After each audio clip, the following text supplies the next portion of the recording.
अभय और विक्रम दो सगे भाई थे जो बचपन से ही एक दूसरे के बिना अधूरे थे। लेकिन एक दिन जमीन की एक छोटी सी हदबंदी को लेकर दोनों में तकरार हो गई। बात बढ़ी, गुस्सा बढ़ा और उनके दिलों के बीच दूरी आ गई। कुछ दिनों बाद तेज बारिश से उनके घरों के बीच एक छोटी नदी बहने लगी और भाइयों के बीच की दूरी अब सच में दिखाई देने लगी। दुखी और आहत अभय ने गांव के बढ़ई को बुलाया और गुस्से में कहा, मेरे और विक्रम के बीच एक दीवार बना दो, मैं उसे देखना भी नहीं चाहता।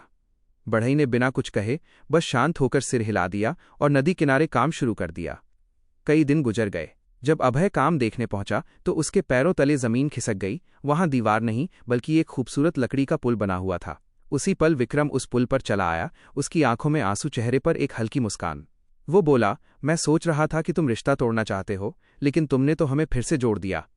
अभय भावुक होकर उसे गले लगा लेता है और दोनों भाई समझ जाते हैं कि छोटी सी गलतफहमी ने कितनी बड़ी दूरी पैदा कर दी थी।